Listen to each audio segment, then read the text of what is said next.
बिस्मिल्लाहिर्रहमानिर्रहीम। हम और हमारी रवायात।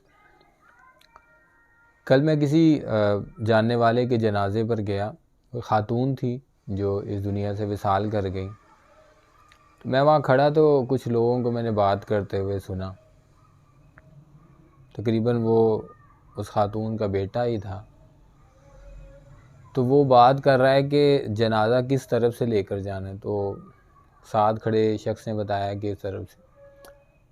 तो उसने कहा कि अगर इस तरफ से हम जनाज़ा लेके जाएंगे तो पाँव जो हैं वो किबले की तरफ हो जाएंगे, तो आप जनाजे को दूसरी तरफ से लेकर जाएं। मुझे ये बात सुनकर बड़ी हैरत हुई कि हम इंसान के मरने के बाद भी उसके मामले पर खुदा से किस तरह से मामलात कर रहे हैं। फ़िलहाल वक्त गुजरा तो कुछ दिन पहले मैं किसी जगह बैठा तो वहाँ पर एक छोटा सा बच्चा जिसकी उम्र कोई 2 माह के करीब होगी, तो उसको किसी ने आकर बेड पर लिटा दिया।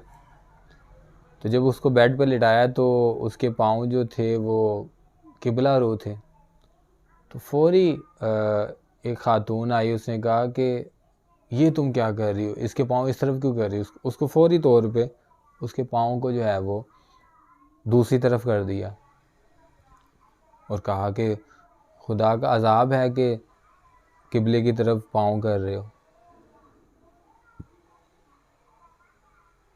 बड़ा अजीब है और सोचने की बात है,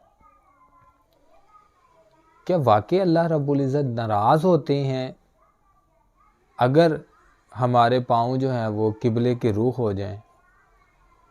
तो आज हम इस बात को समझने की कोशिश करते हैं। खाना काबा मस्जिदुल हराम, जिसके बारे में जो बात मिलती है वो ये है कि इसको सबसे पहले हज़रत इस्माईल और हज़रत इब्राहीम अलैहिस्सलाम ने इसकी इमारत, इसकी बुनियाद रखी और इसको बनाया। उसके बाद मुख्तलिफ़ अदवार में, मुख्तलिफ़ नौइयत में उसको जो है वो और ज़्यादा वसी करते गए, उसकी इमारत को जो है वो बनाते गए। और बेशक मुसलमानों के नज़दीक वो जगह बहुत ही काबिल इज़्ज़त और एहतराम है। लेकिन हम गौर करें कि ये जो इंसान है ये किसने बनाया है। कुरान मजीद में अल्लाह रब्बुल इज़्ज़त ख़ुद फरमाते हैं सूरह बकरा में कि हमने इंसान को अपने दस्ते कुदरत से तख्लीक किया है। यानी अल्लाह रब्बुल इज़्ज़त ने इंसान को ख़ुद बनाया है,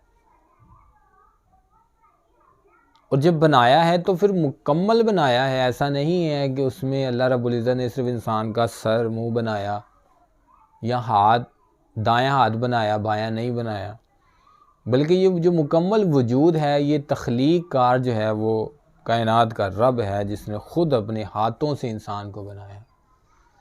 तो अगर इतने ही नापसंदीदा थे इंसान के पाँव तो खुदा बनाता ही ना। अगर इतना बड़ा इख्तलाफ रखना था जो कि हमारी रवायात ने बना दिया। उसके बाद इंसान के मुतालिक फरमाया कि कायनात में कोई शय भी अफजल नहीं है, आला नहीं है मगर इंसान के। तमाम मखलूक़ात, बाकी चीज़ें तो बाद की बात, तमाम मखलूक़ात में इंसान को सबसे आला। और जब इंसान को सबसे आला और बरतर कहा तो क्या इसका मतलब उसमें पाँव निकाल दिए गए? नहीं, पूरा का पूरा इंसान था। इन तमाम बातों को जानते, देखते, समझते भी हम इंसान की तो बेहुरमती करते हुए वक्त नहीं लगाते।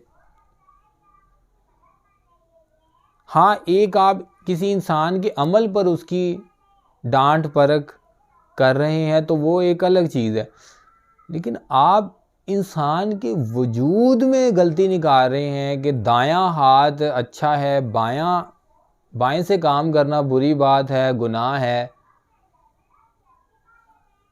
पाँव इस तरफ नहीं होने चाहिए, ये गुनाह है, ये बुरा है। तो क्या ये बातें खुदा की ज़ात को मालूम नहीं थी जो हमें हमारे माशरे से मिल गई हैं? तो खुदारा जिसका एहतराम लाजिम है, जिसका मकाम खुदा के नज़दीक आला और अरफा है, वो वजूद है हज़रत इंसान का। वो ख़ुद हज़रत इंसान है। उससे बढ़कर कायनात में, इंसान से बढ़कर कायनात में कोई शय ऐसी नहीं है जो काबिल एहतराम हो, उससे बढ़कर नहीं है। तो इंसान के किसी भी वजूद के हिस्से में कहीं कोई खामी और कमी और बुराई नहीं रखी है अल्लाह ने, लेकिन हम अपनी रवायात के हाथों मजबूर हैं, या हम उनको समझना ही नहीं चाहते, उनकी तहकीक ही नहीं करना चाहते, हम देखने ही नहीं चाहते कि क्या ऐसा कोई मामला है या नहीं है। हम फ़ौरन किसी चीज़ पर फतवा जारी कर देते हैं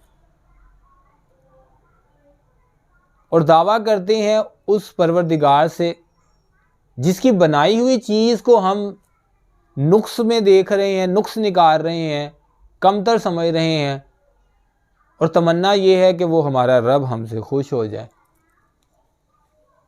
तो ये कैसे मुमकिन होगा? जब तक इंसान का एहतराम नहीं करेगा, इंसान की इज्जत नहीं करेगा, तब तक इंसान खुदा के करीब नहीं हो सकता। खुदा के करीब होने का एक ही रास्ता है, वो है इंसान के करीब हो जाना। जब आप इंसान और इंसानियत के करीब होते हैं तो फिर खुदा आपके करीब होता है। कुरान मजीद में अल्लाह रब्बुल इज़्ज़त ने फरमाया, जो मुझसे मोहब्बत का दावा करता है, अब गौर करें इस बात पर, इंसान का क्या मकाम व मर्तबा है। खुदा ने फरमाया कि जो मुझसे मोहब्बत का दावा करता, और अब देखें ना, सारी कायनात, सारी मखलूक़ात यही दावा करती हैं कि वो सबसे ज़्यादा अपने रब से मोहब्बत करता है। हर इंसान, हर मसलक, मज़हब, गिरोह का इंसान, हर अपने अपने तरीके से अपने रब से सबसे ज़्यादा मोहब्बत करने का दावा करता है। अल्लाह ने मयार बताया है खुद से मोहब्बत करने का। फरमाया, जो मुझसे मोहब्बत का दावा रखता है वो मेरे नबी करीम सल्लल्लाहु अलैहि वसल्लम की बताई हुई ज़िंदगी पर अमल करे, हुजूर की पैरवी करे।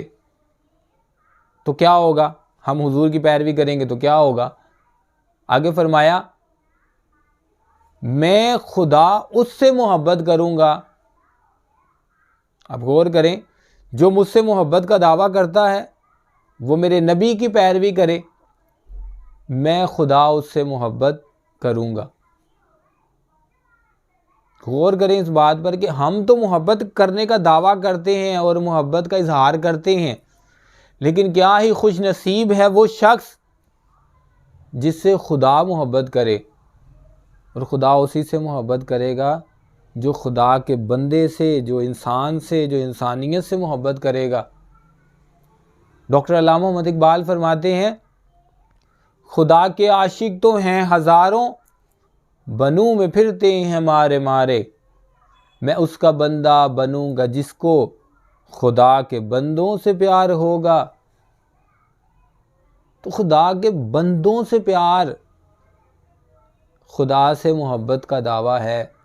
हर चीज़ अपनी जगह बेहतर और आला है, लेकिन ये बात कभी माननी नहीं जा सकती कि इंसान से आला और अरफा भी कोई मकाम है। आप गौर करेंगे, जितनी भी ज़ियारात और मकाम और मर्तबे हैं, उनके साथ किसी न किसी इंसान की याद और मकाम वाबस्ता है जिसकी वजह से वो आला है। अगर इब्राहीम और इस्माईल अलैहिस्सलाम इस जगह तामीर ना करते मकाम को, शायद आज वो खाना काबा ना होता, वो भी इंसान। अगर इस मकाम की इज़्ज़त और एहतराम और यहाँ पर आने का हुक्म नबी मुकर्रम सल्लल्लाहु अलैहि वसल्लम की ज़ात न फरमाती तो इसका इतना मकाम और मर्तबा ना होता, वो भी इंसान का मर्तबा। तो कायनात में कौन सी ऐसी शय जो आपको नज़र आती है जिसमें मकाम और मर्तबा इंसान का ना हो और उसकी इज़्ज़त और एहतराम हो?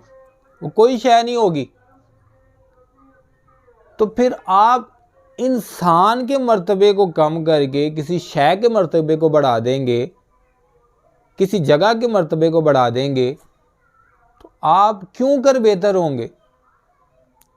ये कैसी तालीमात दी जा रही है हमें, जहां इंसानियत के मर्तबे को कम कर दिया गया है और चीज़ों के मर्तबे को बुलंद कर दिया गया है।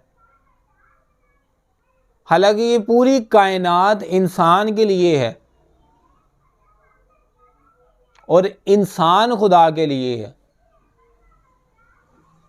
लेकिन अफसोस हमें चीज़ें बड़ी अच्छी लगती हैं, पसंद हैं, बेहतर हैं, लेकिन इंसान से मोहब्बत ही नहीं करते हम। इबादत का मफ़हूम, जो इबादत लफ्ज़ है ना, उसका मफ़हूम मोहब्बत है, और मोहब्बत करने वाले असल में इबादत गुजार होते हैं। जिस इबादत में मोहब्बत उल्फत ना हो वो इबादत कभी काबिल कबूल नहीं होती। और मोहब्बत और इफ़्फ़त सिर्फ़ और सिर्फ इंसान से होती है, चीज़ों से बिल्कुल नहीं। एहसास, इनकिसारी, कुर्बानी, ये सारे मामलात इंसान के साथ हैं। नमाज, रोज़ा, ज़कात, हज, ये सारे अरकान इंसान को इंसान के साथ जोड़ने के लिए अता किए गए थे। इंसानों से नफ़रत करके कभी भी आप खुदा को खुश नहीं कर सकते। खुदा को खुश करने का तरीका सिर्फ़ और सिर्फ इंसान और इंसानियत से मोहब्बत है, वो कोई भी इंसान का मर्तबा और मकाम हो। तो मेहरबानी फरमाएं और अपनी रवायात पर गौर करें, समझने की कोशिश करें कि हम कहाँ खड़े हैं। कब तक बेबुनियाद बातों की बिना पर हम इंसानों को तज़लील का निशाना बनाते रहेंगे, इंसानों के मकाम और मर्तबे को गिराते रहेंगे, कम करते रहेंगे और चीज़ों के मर्तबे को बढ़ा देंगे? याद रखें, कोई शय भी काबिल एहतराम और इज़्ज़त नहीं हो सकती जहाँ पर जिस चीज़ के लिए इंसान का मर्तबा और मकाम कम कर दिया जाए। गुनहगार से गुनहगार शख्स खुदा की बारगाह में कायनात की हर शय से ज़्यादा इज़्ज़त वाला और अहम है, क्योंकि उसके पास जो मर्तबा इंसानियत है ना, वो किसी शय के पास नहीं है, चाहे वो जितना मर्जी गुनहगार है। ये उसका और उसके रब का मामला है। अब किसी भी जगह, किसी भी शय के लिए इंसान को कमतर जान रहे हैं, इसका मतलब आपको ये चीज़ ही मालूम नहीं हुई कि आप अपने रब से मोहब्बत कैसे करेंगे। कायनात में जितने भी अंबिया और औलिया और आला लोग दुनिया में आए हैं, आप उन्हें देखें, उनका तरीक़ाकार क्या रहा है। उनका तरीक़ाकार मोहब्बत है। इंसान और इंसानियत से मोहब्बत करना ही वो इबादत करार देते हैं। तो खुदारा इबादत गुजार बने, इबादत उतार ना बने। तो ऐसे उतार, हमारा तो इबादत का मामला है जैसे हम किसी चीज़ को बोझ सर से उतार रहे होते और हम इबादत कर रहे होते।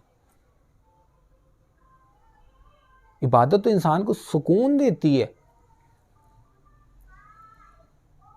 और कोई इंसान सुकून नहीं पा सकता जब तक वो इंसान बहैसियत इंसान से मोहब्बत ना करे, उसका एहसास ना करे, उसकी मदद ना करे, और अपने ताई वो कुछ भी करता रहे। बारगाह खुदाबंदी में वो काबिल कबूल और मंजूर नहीं हो सकता। तो इसलिए ये 2-4 बातें मैंने सिर्फ आपको अपने माशरे की बताई, और बहुत सी बातें ऐसी जो माशरे में हमारे बेबुनियाद पाई जाती हैं और हम उसमें फंसे हुए हैं। हम ख्याल ही नहीं करते कि हम इन बातों को समझें।